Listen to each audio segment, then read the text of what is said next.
How you doing? Welcome back to the channel. This is Jonathan with Mountain Post Woodworks, and as I mentioned in my last video that we were going to start assembling the carcasses for the two cabinets that I have the renovation for the laundry room going. So in effort of getting it done as soon as possible, I did mention that we were going to do two separate types of joinery as far as putting the carcasses together. One will be with a dado stack, and the second one, I'm going to show you guys how to do it on a router table. Now, with the dado stack here, make sure you have a throat plate. My table, I had to order this so I can go ahead and swap it out. And then I have an 8-inch Freud dado stack here, which is the dialer with dado. So this one's actually pretty cool. If you guys want me later down the line to make a video on how this particular dado works, go ahead and let me know in the comments area, and I'll go ahead and make a video for you guys to see how this works and how you can make adjustments incrementational on that dado stack. But let's put that aside and let's get to the video. All right, so the first thing you want to do is remove your insert. We're going to replace it with our dado, but we'll go ahead and raise our saw at the highest point. And remember guys, do not plug in. Make sure your equipment is unplugged. Accidents do happen.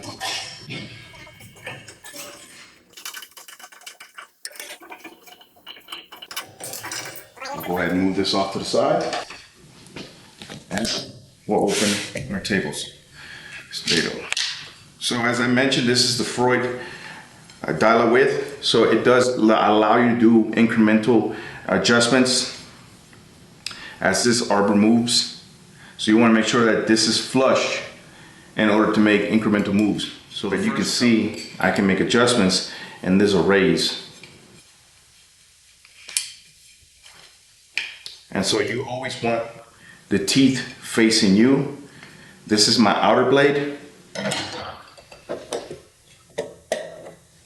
And this is my insert that goes into the arbor.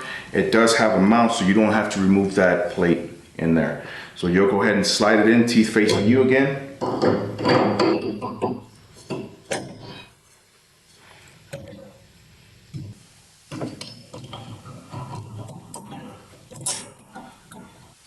And they do have a slot where they sit so that the teeth don't touch. You want them staggered, not touching. And then we'll go ahead and add our nut.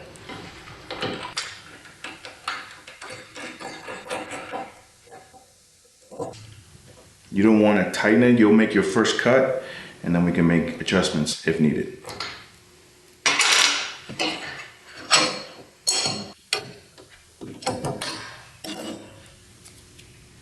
All right, and just like that, we got our cut, test piece, and that's perfect. If you can see that there, nice and snug. We'll go ahead and put it on there. It's nice and snug. All right, so we'll go ahead and switch over to the router table, and we'll do a 1/4 inch cut at the other test piece, and then we'll run all our pieces down the table saw. Do not move your fence. You've already set your distance. We'll go ahead and go from there. That way you can run your pieces and they're all identical. All right guys, so we're gonna go ahead and do a test cut with this 3/4 inch sheet of plywood on the router. I do have chalked up a 1/4 inch router bit. This is a 32nd of an inch smaller. These are particularly made for this type of cut, to cut dados or grooves into plywood for cabinetry. So we'll go ahead and run that. I got my feather board up and my miter going. I will have dust collection. I will set the height with my gauging blocks. All right, that will set the height here, which I've already done earlier. and I've already set the space in the back, which is 3/4 that I want for my cabinets to be the space behind, so my spacers are fit. What I typically use is just a scrap sheet of plywood, set it back here, and that gives me the space I need. And that's flushed. So we'll go ahead and run this, guys, and I'll show you here when we run everything.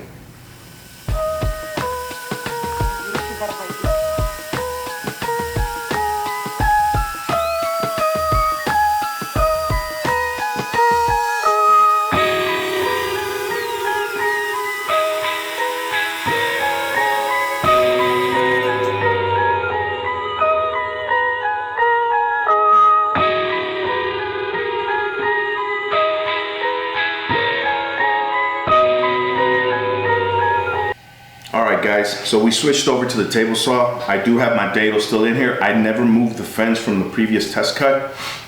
Now if you did, just go ahead and set another scrap piece of 3/4 inch right here at the size of the fence, between the fence and the Dado stack.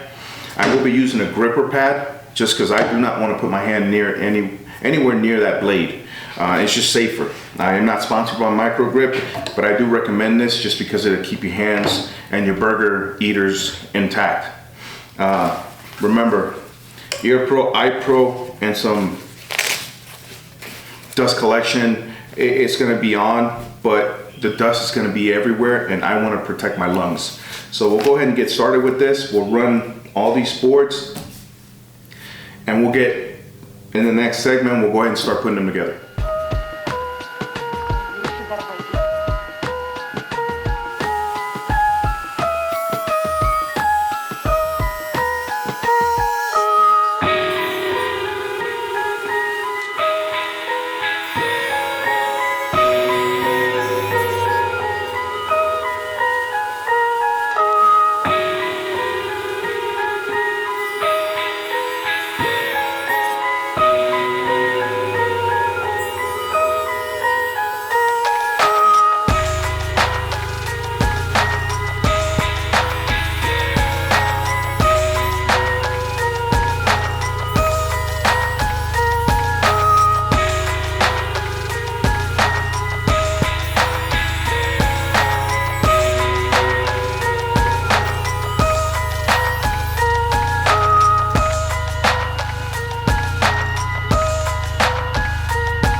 So with the clamp, we'll go ahead and set it up,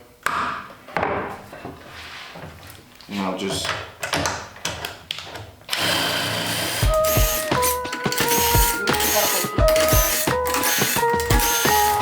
just like that, we got one side done. I like jigs just because it makes life easier. And just like that, we can switch it over and set the other side.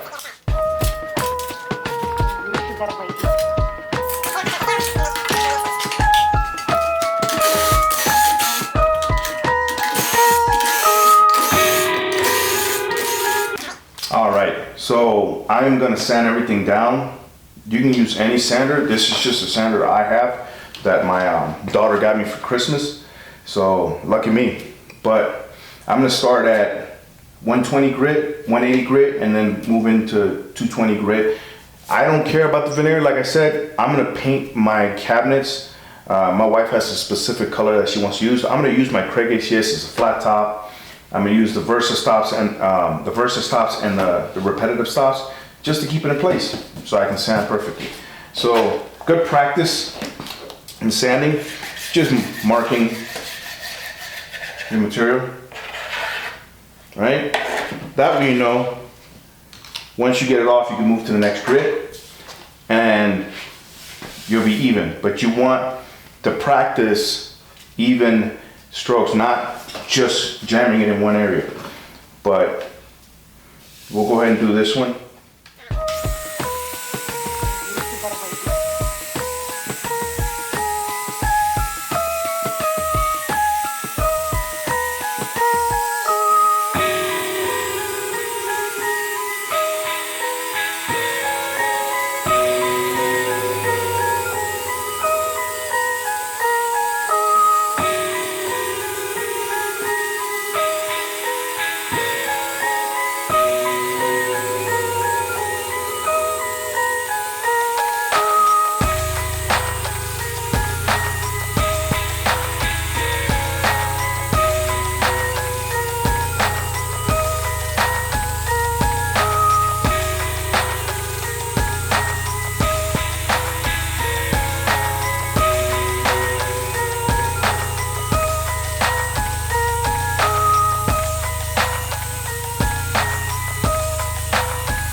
All right, so the next portion of this is gonna be just adding some edge banding to all my parts here. I got it set up.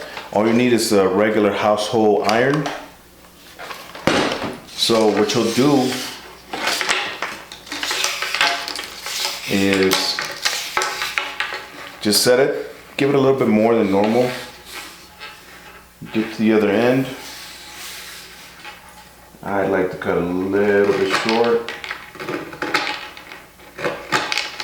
You fold, and then just press it on here. I use a little scribing knife, which is no problem.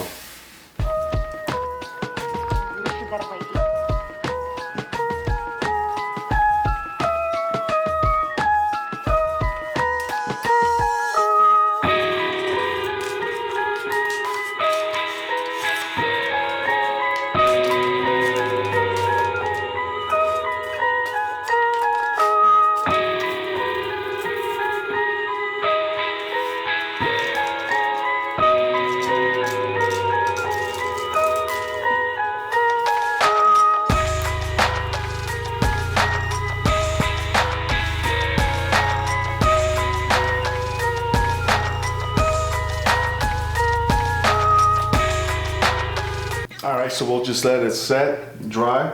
It only takes about 10-15 minutes for it to dry. We'll go ahead and cut it. I gotta go grab my tool.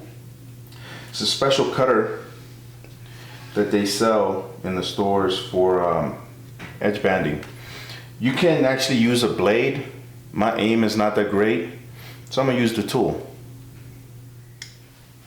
All right, so we've gotten this far and we got two carcasses. We've been able to cut them to size. These are uppers. They are still needing to be painted. We did edge banding. We've also drilled in the holes to accept the shelf pins. And as you can see here, I've started already. I didn't want to show you. I covered up my holes with Bondo. This is something I learned from John Fixtat, and he uses Bondo, so it sands pretty good and it paints pretty well. And so I went ahead and filled those holes in. I did use 1¼ inch holes, 1¼ inch screws to tighten these down for more support. And so I do have my backers, which are 1/4 inch. I'll go ahead and finish this one off, as I mentioned. Yes, you can see I tapped in a couple 1¼ inch to hold them in place. They do have the spanners that will go on the wall. As you can see back here, I did pocket holes, simplest form of joinery there. It's going to be against the wall, so no one's going to be able to see that. I always recommend to measure, build it up, and then measure from end to end so you can cut your spanners on both of them. That's just the simplest form. You can have one end squared off, line it up to the end, and then just mark the rear of it, the bottom or the back of it, and then just make your cut, and it'll fit perfectly flush in there. You want to give yourself a little bit of space. Plywood does not move, but it doesn't matter if it's flush or not.